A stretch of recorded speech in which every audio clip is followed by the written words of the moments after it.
If you're a podcast host, listen up, this one's for you. My name is Allie Jackson. I'm the host of Finding Mr. Height, a dating and relationship podcast that I've been doing for 4 years now, sharing my positive and practical approach to dating that's built on my own life experience. And I wanted to share another experience that I've had, my secret behind monetizing my show. It's called Red Circle, and I was just telling my colleague about how much I love their platform. With Red Circle, not only am I getting a seamless hosting experience, but I also love the support I receive in ad sales. It's not just typical ad sales either. It's targeted opportunities based on my show and my life. And the platform is super simple. You just set your preferences and Red Circle matches you with sponsors that align with your show. You can vet every opportunity and their platform gives you great analytics. More recently too, my Red Circle team has brought me opportunities outside of my podcast on social media to really augment the podcast partnerships, bring them full circle. I just can't recommend them enough. If you want to give it a try, go to redcircle.com to get your free trial. That's redcircle.com for a free trial. Studies show that 100% of everybody in the world wants to curl up indoors and do nothing because it's so darn cold out there. That's why many people are turning to Bombas, whose pillowy plush slippers and warm merino wool socks have been said to be the most comfortable in the history of feet. Bombas products have been found to boost coziness by up to 1,000,000%. Okay, enough fake statistics, but could Bombas socks and slippers really be the cure? Go to bombas.com/audio and use code AUDIO for 20% off your first purchase. That's BOMBAS.com and use code AUDIO. Hello and welcome to IMP's AEW Adventures podcast on the Social Suplex Podcast Network. Help the network out by leaving us a 5-star review, give a donation directly through Red Circle, and become one of the amazing community by joining the Social Suplex Discord. A link is in the description. Read the Social Suplex newsletter. Shout out to Trish and Tim as always, and to every person who's contributed so far. Subscribe to Rich Lasso over on YouTube as he fully commits to the YouTube life. Listen to the other top-notch shows here on the Social Suplex Podcast Network. One Nation Radio, Keeping It Strong Style, All Things Elite, Wrestling Art with Chris Things, Trish and Sarah, Tunnel Talk, Sam Brown's AEW Match Guide, and Joe Sheeing Around. My name is Matt Mayer, aka Imp, and it's your quill back at the AEW week that was. 30 minutes with an Englishman whose voice has not fully recovered. I will do my absolute best, but it's going to be one of those recordings which requires so much editing because I had to do some extra recording for, I have to say something else, and I was constantly muting my mic. Just be like, I'm so sorry, I'm so sorry, trying to cut that all out. And the answer is yes, I've completely forgotten whether I'm meant to be hyping that this week or next week, so I'm going to leave it. I can't quite remember. But this was a big week for AEW TV. We had Swerve versus Omega 2. We had a great little showcase on Collision for Kevin Knight in the main event against Okada. This was the AEW show from Minnesota. And I guess it's kind of like, I could just address it now, because the actual TV shows themselves, I don't have a lot to talk about. We have just had our big Revolution. So obviously, my last show that I did was Revolution. I was ill last week. For me, it's interesting. This was the big Minnesota show. People have been looking forward to it, but they didn't have Brody King on the show. And immediately that led to people reading into why wasn't Brody King on the show? Did they not want the chance? Well, if they didn't want the chance, they didn't edit out the chance. I saw somebody on Blue Sky being like, well, they tried to edit them out during the break. I was like, why would you do that? None of those points make sense. When it comes to like the sound stuff of AEW, if they wanted to cut it out, they would be able to turn the sound down. So the try part doesn't even make sense to me. But also, during the break, what, when no one's watching? or the people who would be concerned about it airing don't really care about the online side because it's not, the majority of people watching that one's not going to be the Americans, so why does it matter? It's a strange one. For me, that's a nonsense statement. Proof to me that as much as I enjoy being on Blue Sky more, there are still not really well thought out comments. It happens wherever you go.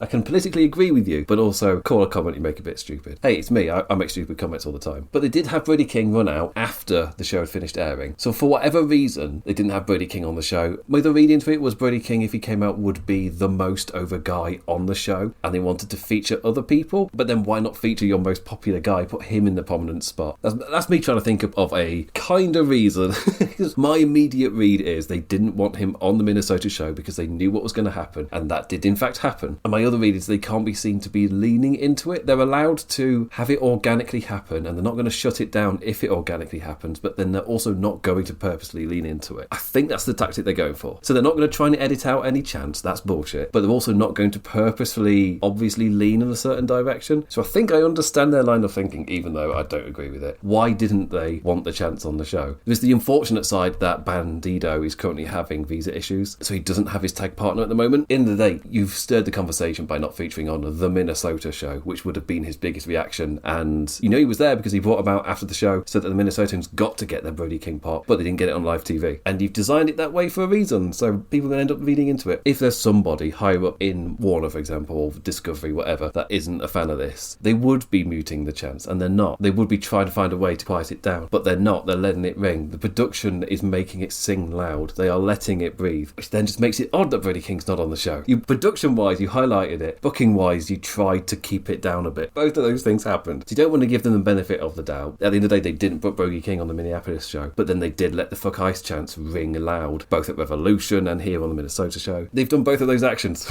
So it's like, I don't really know how I'm meant to be reading this. Anyway, I've ranted on about that long enough. Eventually, that's going to be fairly substantially edited.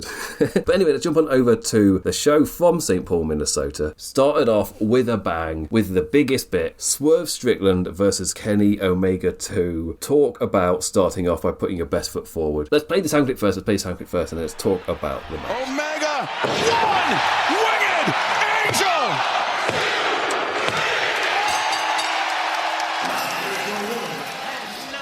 An immediate strong first impression with the thought put behind the entrances. Kenny out owning he's an executive vice president, like with Roberts including it in his announcement. Then Swerve out with one wing sewed into his leather. Really like the contrast in that. It did feel a little bit forced in terms of you put up your EVP status, I'll put up my number one contendership. It's one of those where the -1 for me doesn't matter because of what they're doing with it.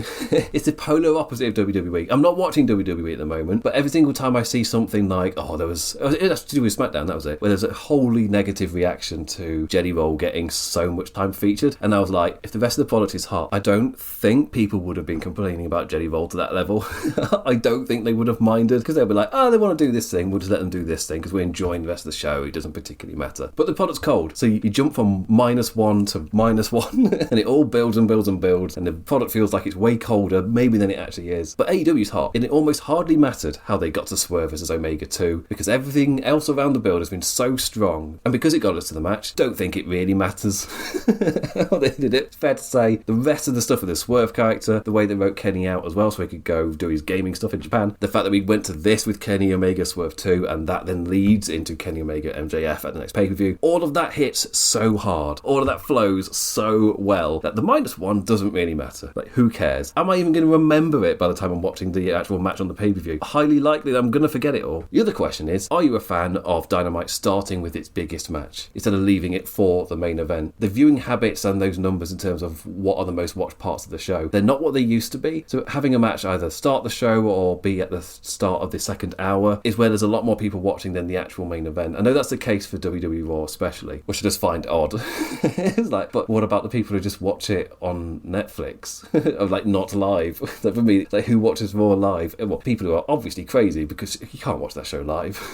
So many ad breaks. Highly recommend watching Maven trying to watch Raw live. Put a video out recently, he gets increasingly frustrated over the course of trying to watch an episode of Raw. It's like, another ad break? Yep. But I'm a big fan of when Dynamite does this with the match starting the show. Hit me with your biggest thing and immediately just get me excited. And the fact that it lasts for like half an hour. The match I keep calling the Wangman match with Daniel Bryan and Hangman Page, when that started the show, and it's just the full first hour is just that one match, and then you have a little bit of stuff afterwards. Like, for me, it works perfectly when you give it time as well. And this was given time. Like it was a pay-per-view match. Like it was a 30-minute main event. Instead, it's just opening the show. Plus, for me, when they do this, it does make the show feel more special, because you have so much of the show eaten up by a really high-caliber match. It has you feeling different for the rest of the show. And yeah, sometimes that can be a bit like well, we're continuing on our way.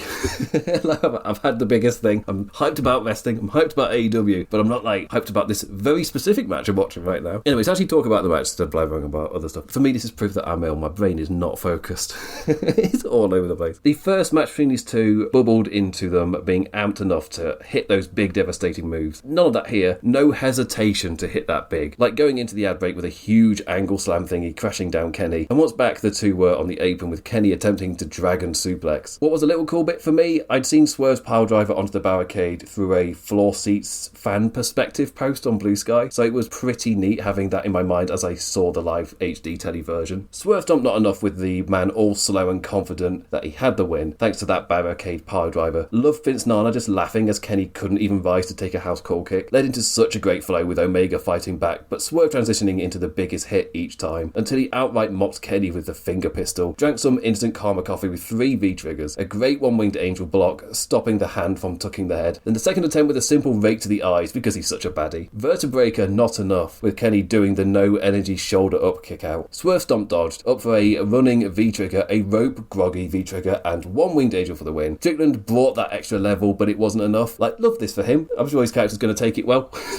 So whatever happens, if not next week, the week after, I'm sure wherever he takes it out on is going to be fine. This wasn't the end for Kenny on this show, but we'll get to that later. I think I preferred the first one purely because I really enjoyed the Swerve heel turn that takes place during it. But with this one, I love that different dynamic of there wasn't that amping up to hit the big thing, hit that big dangerous move. They started at that level. What they built up to during that first match, you didn't have like a little bit of a reset to bubble up again. You started at that same point, which I thought was really well done, especially as it's been like a month's gap between the two of them. And it does beg that question of, well, what do you amp up from? So, well, after the match, Swerve amped up into doing the vertebraker onto the announce table. So, do it in the match. The power driver onto the barricade. Swerve just being all confident, Kenny unable to rise, but also Swerve unable to stop himself from mocking Kenny, and that kind of costing him in the end as well. These are all notes which are just really nice for the Swerve character going forward. Because this is a new heel character as well, do we see him take the blame out on others, even though he did make mistakes in the match that led him to the loss? Does he realise his own mistakes and then take it out on others in a more violent manner? There are different ways you can take this character, and I hope it's not as basic as pretty much taking notes from the Drew McIntyre character in terms of he makes mistakes clearly to the audience, but then never recognises them himself. This Swerve character feels different, and I feel like it was just such a great note for a villain to be able to note his own mistakes and say he's going to improve, kind of like a babyface note, but do it in a way too violent way. Like, I really like that in terms of just putting that on its head. But yeah, this was a sensational match. I'm kind of like picking hairs between the two of them because both of my notes for them are really, really positive. They fit together really well, which you can't always say about a sequel to a match like this, because maybe they hit the same notes too many times or there's too many callbacks. It just felt like a very natural progression for both characters. So you could probably watch these matches back to back and they would feel like a really strong single flow, which feels like a really good accomplishment. Anyway, let's go on to the other notes for this show. Will Ospreay on video called out all Geordies as liars. Challenge packed to a match next week before cutting jabber on Mox. Sure, he got to spend time with his kid whilst recovering, but he got the emotion over well as he challenged the man for Revolution. Young Bucks with a VTR play, still on track for another AEW Tag Team Championship win after last week's rebound 6-man main event win. Christian and Copeland had a wee message to send FTR via Renee Paquette. Christian made a bigger deal out of Dax and Cash pile driving him than the one that hit on Adam's wife. Of course he is. I love that for the Christian character. Then, here we are. We finally hear how... It doesn't feel like vindication of like, this feels more like we're always going to go this way.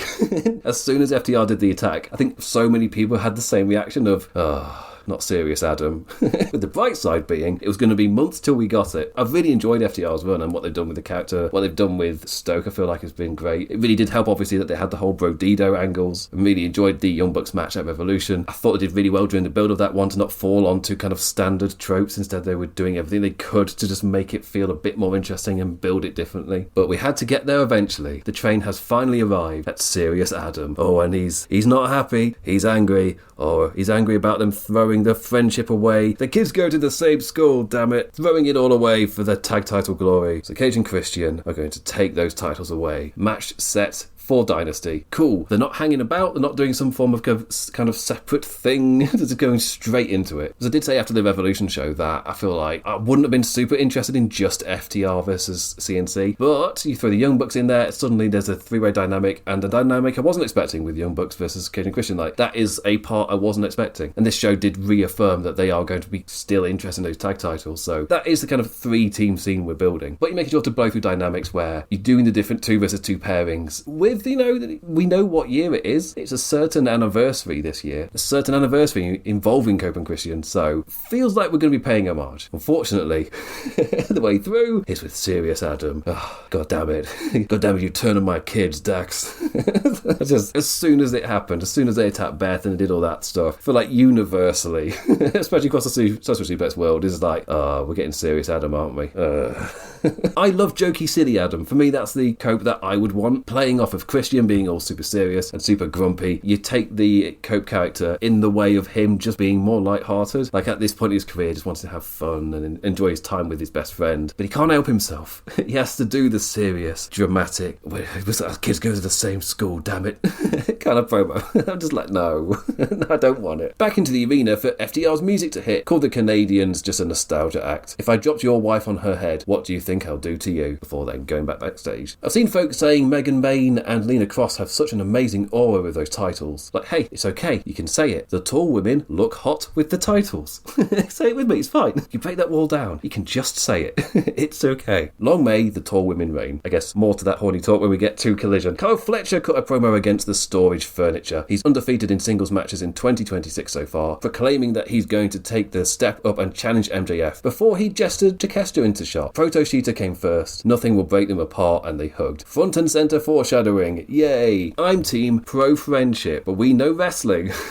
They are. But hey, maybe I just like the idea of babyface Kyle genuinely taking the step up alongside Takeshita. But we all know how wrestling works, because there's two sides to this coin. Kyle Fletcher versus Okada. Ooh, Kyle Fletcher versus Takeshita. Ooh. I don't know what Tony Khan has decided. This here tells me that whatever he's deciding to do with the Kyle Fletcher character, he has made his decision. This is foreshadowing whatever's going to happen. Kazuchika Okada on Collision being like, hey, I saw what you did on Dynamite with the Takeshita. Like, well, what about Proto Okada?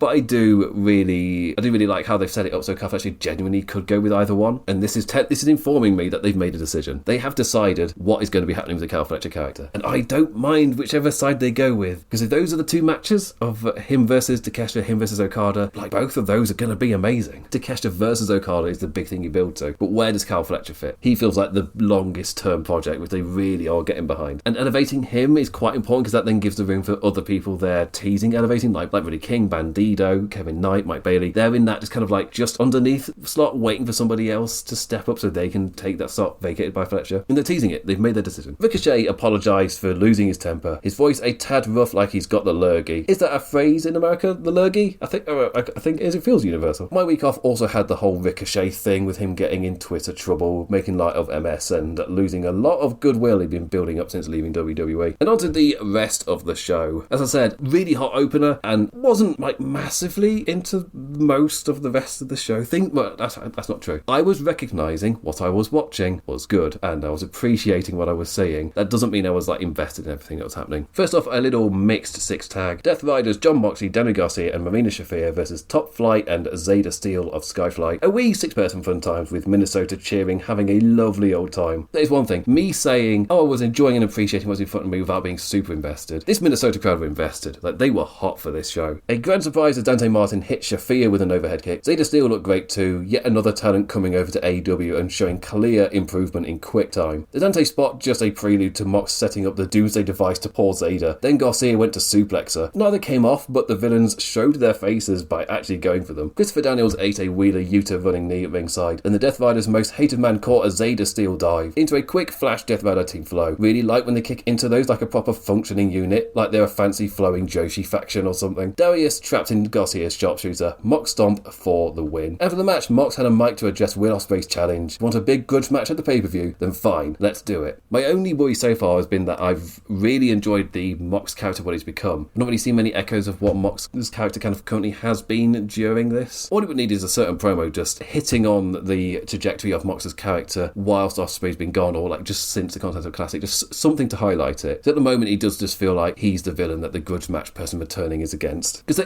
that is the story for Will Ospreay. So for me, that is a story you do have to tell. I'm absolutely fine with them doing that. But I also would quite like the notes just to show us where Moxley has got to at this point. Because he's not the same guy who took out Will Ospreay. There is something different about him. So having Will Ospreay remind us what he did, great. Having John Moxley respond in the way that he does, great. But also John Moxley has changed. And that's not really been highlighted. You've got time to do it, but I am having that little reaction of, I don't know if they are going to do it, because it is this grudge match and we're going to get to a point where they're just going to start hyping it up. So it's going to be animosity time soon.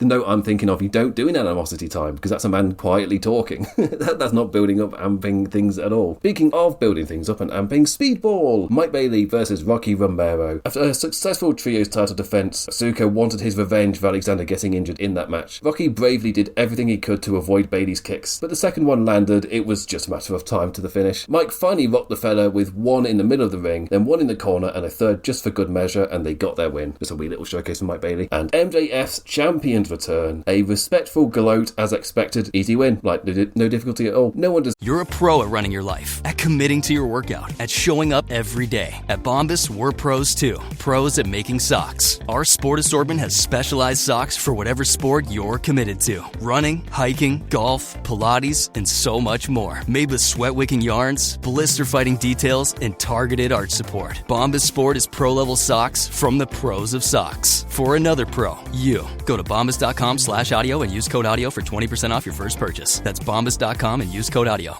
I've got good news and bad news. Here's the bad news. Most protein bars are packed with sugar and unpronounceable ingredients. The good news? There's a better option. I'm Will, and I created IQ Bar plant protein bars to empower doers like you with clean, delicious, low-sugar brain and body fuel. IQ bars are packed with 12 grams of protein, brain nutrients like magnesium and lion's mane, and zero weird stuff. And right now, you can get 20% off all IQ Bar products, plus free shipping. Try our delicious IQ Bar sampler pack with 7 plant protein bars, 4 hydration mixes, and 4 enhanced coffee sticks. Clean ingredients, amazing taste, and you'll love how you feel. Refuel smarter, hydrate harder, caffeinate larger with IQ Bar. Go to eatiqbar.com and enter code BAR20 to get 20% off all IQ Bar products plus free shipping. Again, go to eatiqbar.com and enter code BAR20. Deserved the championship more than him. Made sure to give the camera a proper shit-eating grin after saying his catchphrases, which allowed the camera to line up with the entranceway for Kenny Omega to walk on out, all tired, and say his piece. He's not going to fall for any of Max's bullshit. Now he's got him scared because he's so much better than him in the ring. The challenge made for Dynasty. Max framed it as the God versus the Devil, but Kenny Omega's thing just made it slightly less cool. The way that Kenny responded, like, some people call me this, some people call me the cleaner, some people call me the wrestling God. Well, maybe I don't like the last one like as much because it's a bit much, but I guess we could frame this match as you've taken all the steam out of it, Kenny. As much as I love your promo style, just trying to make it cool, or the Devil versus the God, just any momentum flow and rhythm, it's cut out of the promo. Still love you, Kenny. No handshake of honor, leaving Kenny all alone to have a little chuckle to himself in the ring, which allowed Omega to be the one to get the final catchphrase on the night via his sign-off. Later in the show, Kenny got a wee moment with Renee. This is his time to make that big challenge, and Speedball had a quick hello and gave Omega that handshake, set for a 6-person tag involving Kenny and Jet Speed. Orange Cassidy and Roderick Strong versus Davey Finlay and Clark Connors of the Dogs. FTR were still on the entranceway. Big Stoke gave Cassidy a little push. Roderick Strong didn't take too kindly, and my Teddy Long Teddy tag senses were tingling. So I do like how those two different segments flow together, because we had Cope and Christian giving their interview backstage. FTR came out, acted like dickheads, out of the schedule, and just to make the show just feel just that bit more organic, you had the actual scheduled match come on out and FTR still on the stage, because they weren't part of the scheduled show, so it makes sense that they're then bumping up against the actual schedule. The last time I talked about the Dogs, I brought up how they don't get a big entrance reaction, but then the crowds always get into their matches. Well, fair to say last week broke that. A pretty negative reaction to the Kid versus Darby match, so immediately switched Darby away into Roosh and Don Callis, and keeping the baddies with the conglomeration, silly fun. Pretty smart decisions in my view. That said, it does feel like the Dogs act is very quickly struggling, as the act seems to already be getting less over. It really reminds me of the Bang Bang Gang when they started. It took them a long time to figure it out, and as soon as they did, injuries started happening. And as I was pointing out with the entrances, it wasn't like they were particularly over to begin with. I personally think the trio act of the Dogs is really strong, and each person together as a unit really just strengthened them, but I've not been like a massive fan of the booking. Yet with a much needed win in an attempt to keep them alive after last week's blunder, showcase some cool tag offense against two lads who you know are going to make their shit look amazing. Suplex hoisted up for Connors to dive with a spear from the corner for the win. Looked cool, great. There was a Collision jobber match where, again, it was the same thing, the crowd didn't react massively, but then the Dogs just beat up some jobbers really quickly, and you could just hear it amongst the crowd. Like, they enjoyed what they were saying. But that vibe was only there for that one night, for Davey Finley's like first match with them as the trio. And since then they've either been booked to lose, or it's just not been quite like right with the dynamic, or like with the Kid Darby Allin match when it went a bit too far. The kind of reactions I was seeing was so similar to like the water tank spot in terms of when they were drowning Darby Allin, and just in terms of trying to be violent, but it's kind of crossed the line into silly. And for me, that's what I mean by going too far. Is it going too far with like the violence, where that's possibly like a personal thing, but when you're trying to like creatively in terms of this type of match, and you end up going too far. For me, it's the water tank thing, as in it's too far out there, and it ends up getting a laugh rather than a serious reaction. Like what happened in that match last week. Like, it's fair to say we're more in that territory than we are in terms of like, oh, maybe it was too violent, like the Hangman MJF main event. Like, we're having a very different discussion here. And the penultimate match of the show, the AEW Women's Championship, Tekla versus Mina Shirakawa. Should this have main evented? Would it have if Darby didn't need a sudden character rehab, and if Toni Storm didn't need time off? I wouldn't say either match particularly had a large amount of momentum going into the show, but I do understand that if they want Darby to feel like an ace or future main lad down the line, then putting him in singles action main events is a great way to condition your audience for it. But then you also condition for Tekla's women's title to not be main event worthy, when she's just the coolest act. To that point, I was enjoying her mocking Mina's dance so much I didn't realise it was in an ad break. So, apologises to you Americans. But Tekla mocked Mina's dance during the break and it was hilarious. Mocking Toni Storm, though, was a step too far. Shirakawa ran all hyped up, nailing all of her moves, and I felt a little nerdy, liking the wee leg hold she put on Tekla. Taz called it a modified single leg crab with the lower leg locked underneath, but I'm sure there's a fancier name for it. Whatever it was, it looked great. Baddie Champion then attempted belt times, then used the ref chucking that away to sneak brass knuckles from her bra to strike Mina. Shirakawa saw it coming, but in her suplex attempt after, faced the consequences of not immediately dealing with the knucks. Benefit of not being the main event is you can do kind of shitty finishes like this and no one's too mad about it. You just be like, oh, you cheeky thing, Tekla. Tekla retains and we bubble into Collision. It was a fine telly match. I can't really say, with the quality of the match, should it have been the main event? So, well, they weren't the main event, so they didn't wrestle like it was the main event, because it wasn't the main event. So I cannot make that comparison. It likely would have been a different match had it main evented. And on to the actual main event, no countouts, Darby Allin versus Roosh. Not to say that I didn't have a fun time with this one, because it was a great match, but as great as a match as it was, there's only one thing I'll likely remember from this in a few weeks' time, and that's the very understandable, loud, fuck ice chants from the Minnesotans. A rare main event Roosh, no waiting to take the action outside the ring, with the Mexican Bull launching Dobbs into the barricade and whipping him into the steps right out the gate. You know how Allin loves to do shit with those steps. Back from break, Darby drove full throttle suicide dive into the barricade. Then in the downtime, the loud fuck ice broke out, loud and proud from their chest for a good 30 seconds, before Roosh tossed Darby off the apron with a thud and everyone went, ooh, bloody hell. Posing up on the announce desk and a quick wash with Taz's water as Darby got fitted with a big old plaster by the medicine man. Fuck ice broke out again whilst Roosh beat up Darby Allin finally in the ring. No crowd audio turned down, but it was during the ad break. It's like, oh man, this one felt like the loudest during the match, and I didn't realise till they came back. It's like, oh right, that was all during the ad break. Oh man, that sucks. A little laugh as the two were doing fuck all with Roosh just playing to the crowd. Then the second Excalibur welcomed us back on air, the action just suddenly lit up like fire. Sometimes that happens with these matches. Half a face of head blood thanks to that misdive just added to Darby's craziness as he sat Roosh on a chair ringside and hit a drop kick off the top rope. Messed with the Bull, but got no horns. Instead, they flip over and roll up for a sudden Darby win. Escaping out of the ring onto the stage, sat groggy in victory on the entranceway. Mott Davies then just gut wrench hoisted Allin into a pile driver. Oh yes, Don Callis family all beat the wee man up. And of course, Lance Archer's chokeslam looked amazing when he hit on poor Dobbs. So it's one of those where I enter the main event being like, this hasn't really been built, but it's happening. Okay, cool. And Darby Allin does his normal magic trick, but I just end up having a great time with the carnage. Roosh was a perfect opponent for this. He's the kind of guy that whenever I watch him in a spot like this, being like, yeah, he should be having, he should be having more opportunities like this. He just doesn't really get them. This was a great showcase for Roosh. After the beatdown, Brody King was the guy who then came on out, and he got the really loud fuck ice chants as he's standing there barking. But on the show, it was the Don Callis family that went off air. But as kind as I kind of end up being, I feel he should have had Brody King on the show in some manner. All logic tells me you're gonna get the chance anyway. He should probably be the main event, but instead he's not even on the show, and for me that's like, oh, that sucks. Anyway, on to Collision. Wasn't taped in the same place. They went to Cedar Rapids, Iowa, as I realised I didn't know what IA meant for the state thing. I'm not American. A lot of your shit just isn't talked about outside America. Like, you're in a bubble. Sorry to tell you. You're in a bubble. I don't know half of your celebrities. It's just not a thing. Just like you don't know half of the UK celebrities. Like, yeah, before the Better Man film, did you know who Robbie Williams was? Like, large majority of Americans didn't. He's a big superstar over here selling out Wembley. Anyway, tangent. Let's jump on over to Collision and talk about the tall women, the AEW Women's Tag Team Championships, Divine Dominion versus the Babes of Wrath. The divine intervention and a cover. 1, 2, 3. It is over. The first defence in the era of the hot, tall women. Willow Light was out to prove she's just as athletic as Megan Bain. But Willow, there's two of them.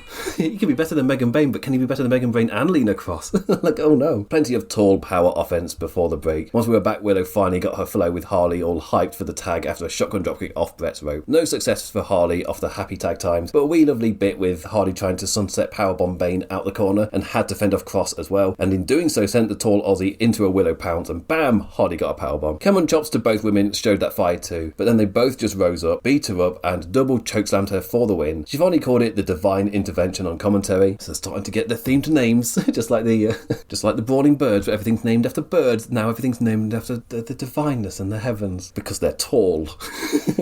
That's the logic, right? They're tall. A wee beginning to their title reign. Like, absolutely fine. We know what the road is. We're going to the brawling birds at some point. There's no harm in this, and this does a pretty good job in just sending us down that road of why do the Babes of Wrath split up. Actually, let's just talk about like the other stuff that involved with other tag team times. After this match, we immediately cut to Hayter and Windsor as the Brawling Birds taught all cheeky English lasses about this. Oh, we're gonna beat you the fuck up, mate.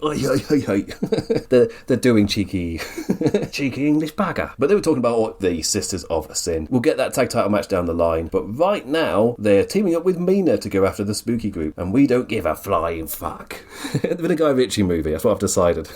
They aren't in the rest of this normal world. If you were to watch it from their point of view, it would be a Guy Ritchie fucking movie, mate. Later in the show, Willow and Harley were sat all hurt in the interview area in front of the telly and all. Babes of Wrath splitting up mutually with a little tear to focus on being singles lasses. I really like that. You don't have to do a big angle split or anything. Just say, see you down the road is always an option. But it's a wrestling thing where you've got to make the money out of every single little thing. No, it's okay. You can leave it on the table because you can then get money by returning to it. The Rascals, Myron Reed versus MXM's Johnny TV. I do love me some silly MXM jobber faction fun. Johnny's thing now, who needs hair when you're that handsome? Reed's first singles match on AEW telly, a lovely drop off the corner to a rope-draped man. Johnny got the man down for Starship Pain's spinning times, but the Rascal rolled out the way. Rolling pop-up into a cutter, springboard 450 off the ropes and the win, and a good little laugh at Mansaw's "Why?" cry at ringside as the man fell to his knees. This was a little showcase match which almost felt like an actual time filler. It's like, oh, well, we haven't quite got enough, let's just throw you out there and fill this out. Especially as we had more Rascals later in the show, so it just felt weird that there was this little showcase match here. Death Riders, Daniel Garcia and John Moxley versus Private Party. A We2Camera promo and video play reminder of Private Party's history with the early Death Riders. Plenty of Isaiah and Garcia dancing there. We used to be friends dynamic. Cassidy with an amped up grimace face to the camera after each one as well. Private Party given a lot more offense than I was expecting, Isaiah especially given so much time against Garcia. For most of the match, a nice feature for Cassidy, but by the end of it, a problem given the 2-on-1 scenario was always against him. Used that so well to convince me of the Mox Cutter Garcia power driver being the false finish. Deep sharpshooter locked in. Mox just left the ring to jabber with a lad on the front row like he knew Denny had this sorted. Sharpshooter in even deeper, and Death Riders got that win. Private Party continuing their run of win-loss, looking good in defeat, but they do be losing those bigger matches. Later in the show, John Moxley said Private Party were pretty banged up and we won't be seeing them anytime soon. Guess that's the WWE rumours being true. And he linked that to Will Ospreay, who is also asking for a fight with Moxley, being like, look what happened to these guys, what do you think's going to happen to you? If Private Party are off, I guess there's worse things in the world than narratively tying in then getting beaten to what do you think's going to happen to your favourite then? Also feels weird because they've just come back. So for them to then be off, it's like, have you even been back like a month yet? You're already gone. Mina Shokawa and the Brawling Birds versus 3 young jobby jobs. Mina, an honorary Brit in the Birds United Kingdom colours. 2 birds, 1 stone, running clothesline, then Mina figure 4 leg lock for the win. After the match, a few words with the bird. Oh, I need to do it in the Guy Ritchie voice. A few words with the birds, mate. The trio took full advantage of being allowed to say the word piss.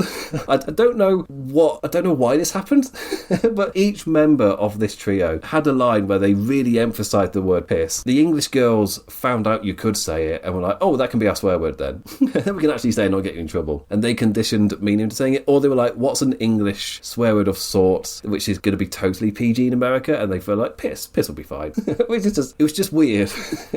I'd not noticed them doing this before, and for some reason on this night, every woman made sure to say something like, we'll beat the piss out of you. Something like that. And I don't know why that became a thing. Tekka in the crowd to answer, I swear on the cold dead body of Toni Storm, rest in peace bitch, I swear if any of you want to try it with us again, you'll end up just like her. That was too far for Mina, the 6-woman tag set for Dynamite, and we'll beat the piss out of you.